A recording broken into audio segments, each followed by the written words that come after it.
When you're surrounded by bodybuilders in the gym who are making huge progress in short periods of time, it's easy to lose motivation.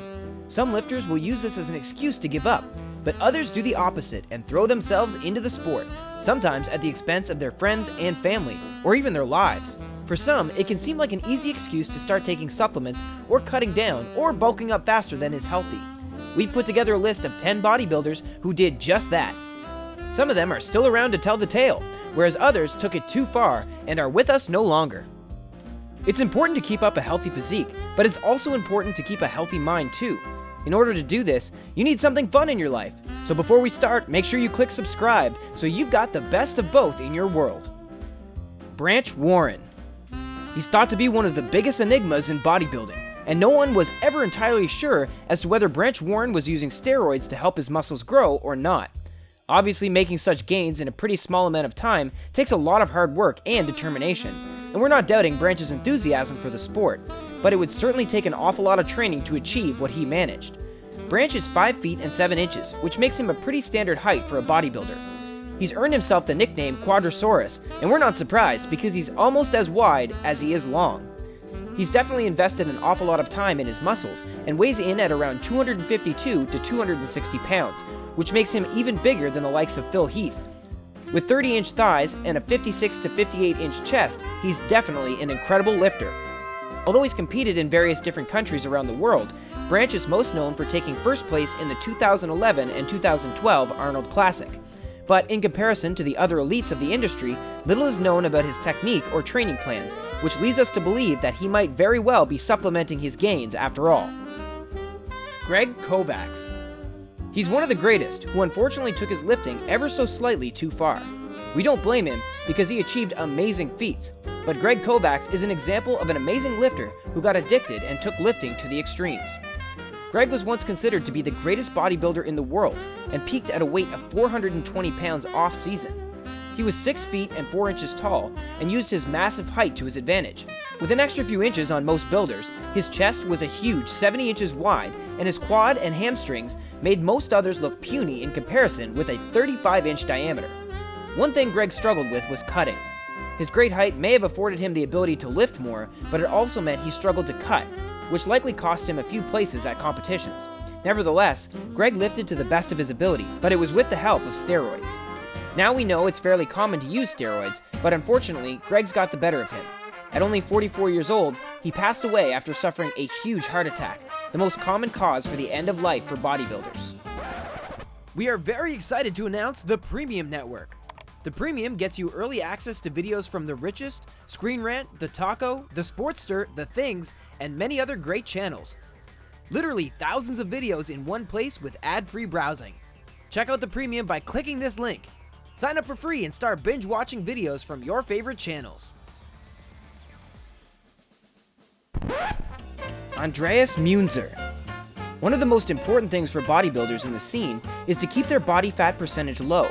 It's something most of us struggle with, but whereas for us just losing a few pounds can be nice, for professional bodybuilders it can make a huge difference. It was this fascination that stopped Andreas Münzer from reaching his full potential. The Austrian bodybuilder was fixated on losing as much body fat as possible in order to make his muscles appear ripped and toned.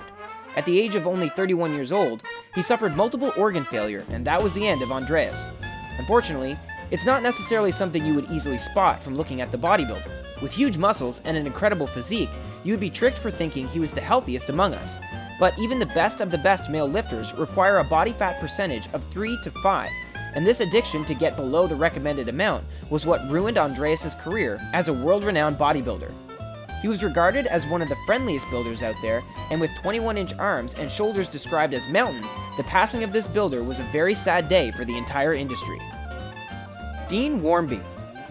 In contrast to some of our other lifters on this list, Dean Wharmby took his addiction too far in the opposite direction. Rather than starving himself and cutting his calories, he bumped up his intake to around 10,000 calories a day. For context, that's around 5 times the average female intake or 4 times the average male. In short, Dean was eating far more than we'd even be able to stomach. So we've heard about lifters who cut, but now what about those who bulk too hard? Dean reportedly binged on junk food and high-calorie snacks, which obviously weren't great for improving his physique. Not that we can talk, because we're all partial to the odd snack, but it clearly is possible to take it slightly too far. Dean was also known for supplementing his lifting with steroids. It was this which also contributed to his passing, although doctors have never been 100% sure as to what the overruling cause was. When Dean wasn't gorging on snacks, he was drinking energy drinks. Desperate to achieve his perfect physique, he would wash down each meal with multiple cans of energy until he was drinking around 7 or 8 a day. He was known for his size, but sadly, it was too much for his body to handle. Dorian Yates. He's known for being a 6-time Mr. Olympia winner, but Dorian Yates recently revealed just how much time and energy he's invested in building up his muscles, and we're wondering if just maybe he's taken it slightly too far. In the past, he suffered with body dysmorphia, which isn't too surprising considering the intense nature of his career. He's widely regarded as one of the most impressive lifters in modern history, and we assume it's pretty difficult to find a happy medium between the two. At 5 feet and 10 inches tall, Dorian has pretty impressive stats. His chest is a huge 56 inches, his arms 20 inches, and his legs around 31 inches. Combined with a competition weight of 260 to 282 pounds and an off-season weight of 282 to 309 pounds, he makes a lot of lifters pale in comparison. In the past, Dorian has admitted to steroid use, and also the use of human growth hormone. He used these for around 12 years, which is a long period of time to depend on something that's more than slightly scientifically dodgy. Luckily, he's toned down the hormones now, and it hasn't seemed to affect his career. He's the 4th most successful Mr. Olympia of all time, and has won 15 bodybuilding titles in his time. Victor Martinez. He's another one under the microscope for supposed steroid use, and it's fair to say that Victor Martinez has faced a fair amount of criticism, without anyone ever actually confirming whether he takes supplements of this type or not. If nothing else, nobody can say that Victor hasn't put his all into bodybuilding. To the extent, in fact, that he suffered multiple injuries along the way. Victor trained so hard that during a warm-up session, ruptured his left patellar tendon. Unfortunately, because the injury was so severe, he was unable to enter the 2008 Arnold Classic and the Mr. Olympia competitions. After this, he was forced to spend nearly a year on the sidelines watching the sport instead of competing. At 5 feet and 9 inches tall, he weighs in at 240 to 245 pounds during competition season and 265 to 275 pounds off-season. He is an International Federation of Bodybuilders professional bodybuilder and has the competition results to prove it. After his injury had healed, he went on to place 2nd at the 2009 Arnold Classic and was only 2 to 3 points behind Kai Green, who placed 1st. Victor kept competing and won the Arnold Europe in Madrid, Spain in 2011. Unfortunately, after this he suffered a few legal issues, but has still kept competing and most recently placed 1st at the 2016 Baltimore Pro. Candice Armstrong.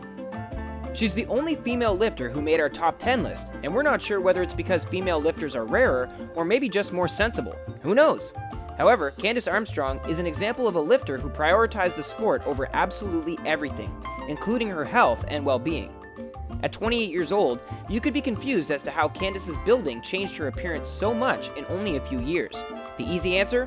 Steroids. Known for increasing various hormones in the body, Candice's love for the supplements ended up giving her the appearance of a man, complete with facial hair and acne. It hasn't seemed to alter her love for the sport much, and she continues to grow her muscles, and maybe also her facial hair. Unfortunately, the female lifter thinks she's too far gone to stop taking the steroids now. She loves her big muscles, and thinks that they're worth the side effects, including the taunts she faces on the streets apparently. She used to have long blonde hair and a feminine performance, but thought that taking steroids would help her to grow her muscles and become more toned. Well, we're pretty certain we can agree that they did, but we're also fairly sure that she might have taken it too far. Candice is happy with her appearance and has used it to her career advantage, so at the end of the day, we're happy that she's happy. Gregg Valentino. You've probably heard of Gregg Valentino, and it's likely that what you've heard isn't all that good. Gregg is considered to be one of the most hated men in the bodybuilding industry for a variety of reasons. Gregg is pretty strange because he trained for 25 years without touching steroids. He always had big arms, at around 21 inches, but supposedly he built them up naturally. Now, we're not doubting this because he's got photos to prove it, but it was only when Gregg realized he wasn't satisfied with these arms when he turned to synthetic chemicals and steroids to increase his bulk, and that's when life went downhill for this bodybuilder. Gregg's arms grew from 21 inches to an impressive 27 inches. Admittedly, this was purely based on hormone use, which doesn't make it quite so inspiring for all the other wannabe builders out there. He claims his venture into steroids started because of a few reasons. Firstly, everyone thought he was taking the hormones anyway. After 25 years, Gregg considered himself successful enough to take them, and figured that if everyone thought he was, then why not live up to the reputation? But more importantly, his addiction to bodybuilding worked as a comparison. Watching all the big guys at the gym making huge gains so quickly was all the motivation Gregg needed to take the step into synthetics himself, until he was illegally caught with them. Cutler. He's one of the best bodybuilders of our time, with 4 Mr. Olympia wins under his belt and another 6 places in the same contest. But Cutler is one builder who has definitely accepted his addiction to bodybuilding. He differs from many builders because he's so open about his steroid use.